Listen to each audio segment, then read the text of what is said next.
marka taa haddaanu aniga wiilkiiga maarmeyn do hooyadii guri ha u kirey waan soo booqana hooyadii bay noqotay do hooyadii gurigii ibtila kuma hooyadii way ku noolaanaysaa waan ogolay kamana fasax qaadanayaan hooyadii in hooyadii guri ku noolaato uma marayo iikaadi inaka adiga ku qaba uma fasax qaadasid in hooyada ay guriga timaado laakiin waxaad rabtaa inuu adiga fasax kaaga qaadayo ogolaansho hooyadii ana guriga ka masuula laakiin hooyaday inta doonta ku nool walaalahay baa ku noolaanay isaga fasax ugama qaaday kamana masuul aha reerkayga wixii imanaya wixii ka baxaya waay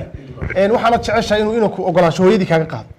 hooyadii walaalkii haduu imanay maxay ku duwan yihiin hooyada iyo isaga hooyadii furitaan baa sababasaaba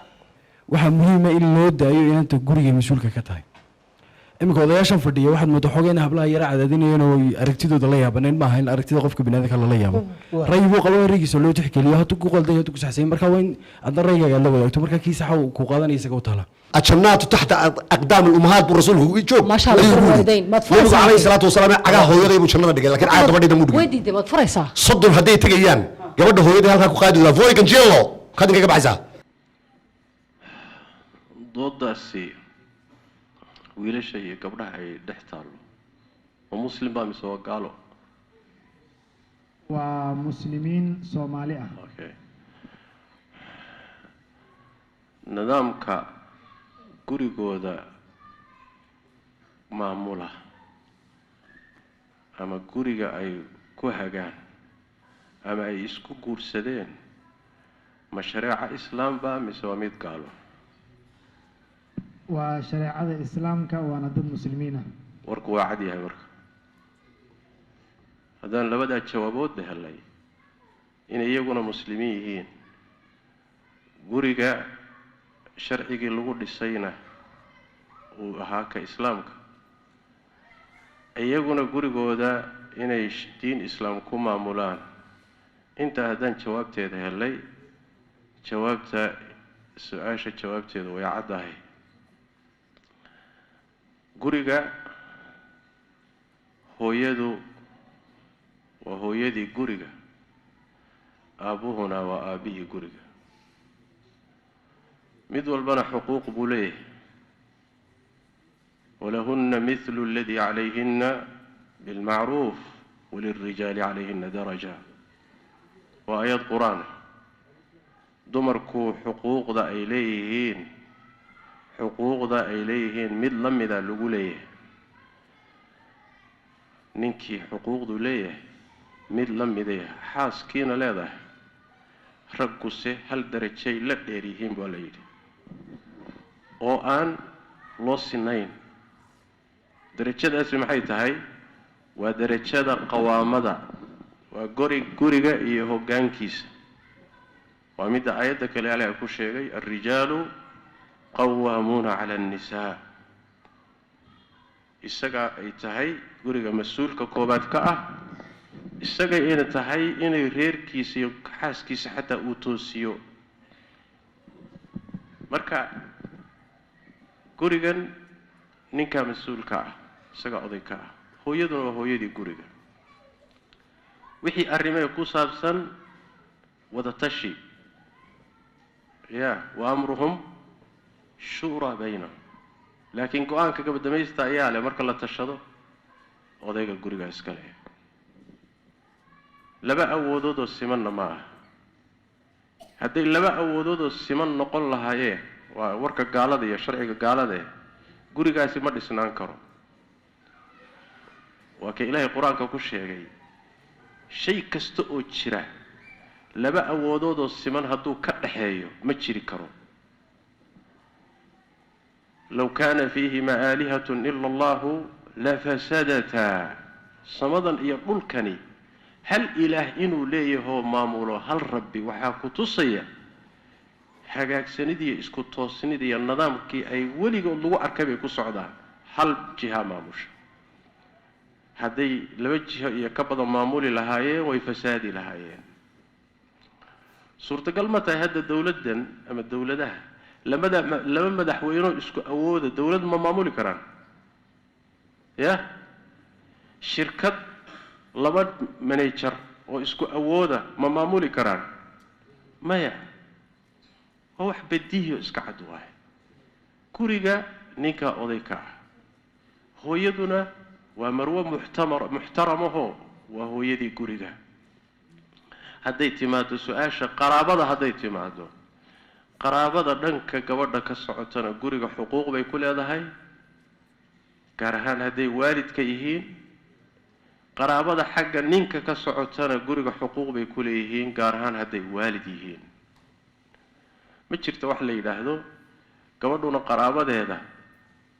xor weeyaanoo guriga firiba iyo gurigu waa u fasaxayay ninka qaraabadiisuna gaar ahaan hooyadii baa la magacaabay guriga marka la keenayo waa in xaaska idan la weydiisto ya oo hadday diidana maamada meel kale loo raadiyo ayu sharcin hada waa sharcigee waa sharciga kufriga iyo gaalnimada waay sharci kufri waay sharci islaam ma aha hooyada maamada guriga iskale ninkeeda hooyadii iyo aabihii gurigeeda idan weydiisan maayaan lianna ninkeedaba iyagaa iskale nabigeenu sal alla alay wasalam wuxuu yidhi anta wamaaluka liabiika nin buu la hadlayay wuxuu ku yidhi adiga iyo xoolahaagaba aabbahabaa idin leh hooyadu waa kasii xaq weyn tahay ya haddiiba ninkaagii la yeeshay oo hooyadii leedahay ya ninkaaga ciddii lahayd see baa guri loogu diidi isagii baaba la yeeshaye waa midda labaade haddii adiga laf ahaantaada hooyada ah waalidkii ninkan dhalay inta lagu afgaran waayo ay ku yidhaahdaan waryaa middan inama anfacaysee fur waa lagu eryi marka hooyaan guri u diidi idan ha lay weydiisto guri kale ha loo kireeyo ay sharcin hada ay sharcin hada qaraabo goysnimo intaa leeg waxa laga hadlay haddana waa waalid waxa laga hadlo haddana waa waalid waaye qaraabo kale xataa hadday ahaan lahayd bacdu shari ahwan way isdhaami lahayd laakiin waalidkiibaa guriga loo diidiyo idan ha weydiisteen waa thaqaafo iyo dhaqan inoo yimid oo soo guuray waaye waa dhaqan la soo minguuriyey oo aan ahayn kii islaamka aanan ahayn kii bulshadeennu ay lahaan jirtay war miyaynu lahaan jirnay ma dhaqan waxaan lahaan jirnay hooyo meel kale ha loo raadiyo la yidhaah maya ama xagga xaaska ha ka timaado ama xagga ninka ha ka timaado hooyo gogasha ugu wanaagsan baa loo dhigaa cuntada ugu wanaagsan baa la siiyaa guriga idan ma weydiisato iyadaa iskale aabba waa sidoo kale ama dhanka xaaska ha ka yimaado ama dhanka ninka ha ka yimaado waalid baa idan weydiisanee adari dhaafi meel kale u kireen naagta sidaa qabtay in la eriyo waayo in la fiijiyo waayo taasi naag maaha xaas maaha haddayna waalidkiiba ogolayn oy gurigiiba ka sheemayso u diidayso xaaskaasi muxuu yahay ya malaha naag caddaan aad qabtaan naaga yurubiyaana maad soo guursateen gabadhaas soomaali maahaan u malaynay waxaasi dhaqan maaha la dhaqankeenna islaamkana ma aha walaa dhaqan diinteenna ka soo jeedana ma aha waalidku madaxuu saaran yahay xaqa ilaahay siiye waa xaqiisa midka ku xiga ma garat xoolahaaga waalidkaabaa iska leh alimaamu axmed caleyh raxmat ullahi wuxuu leeyahay xataa inuu baahidiisa xoolahaaga ka qaato keliya meehe xoolahaaga intuu qabto wax ka sadaqaysan karaa waalidku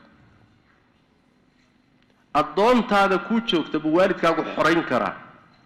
isagoon idanku weydiisanay alimaamu axmed fii kitaabi ilwarac buu saa ku leeyahay marka waa yaabay gabdhihii iyo wiilashii baa doodaya boqolyaha tictokga ku jira un habeen dhaweyd ka hadlaysa ma kuwaasaa doodaasi dhex taalla hade kuwaasi waxaan u malaynaya waxaan ugu cudur daaraynaa islaamba kama warhayaanba dhaqan islaamna intooda badan kama warhayaan mushkilada haysata waxa weeye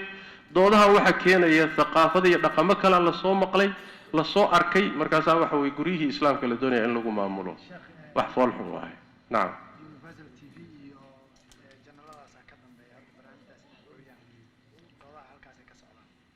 doodahan waa doodo la soo minguurinaya wey telefishin ha ka dambeeyo idaacadi ha ka dambayso wax la soo minguuriyey ummado kale laga soo qaaday oo dood u dhex taalo Soomaa markaasaa dhalinyaradii muslimka la dhex keeno la yiri doodan ka dooda war maxaan ka doodnaa wax jiraba ma ahe dhaqankanagiina ma aha diintanaduna ma qabto magaalaan nahay markaan ka doodayno hooyo iyo aabbo lama soo dhaweyn karee banaanka hal la geeyo magaalaan nahay mise muslim baan nahay su'aasha illa weydiiyo waa telefishinka waxa keenay ummadda dhex dhigayna waxa loo baahan in la yiraahdo war magaalaad doodsiinaysaan mise muslim baad doodsiinaysaan aslan ba su'aashaasi inay timaadaa khalad ah wallahu a'lam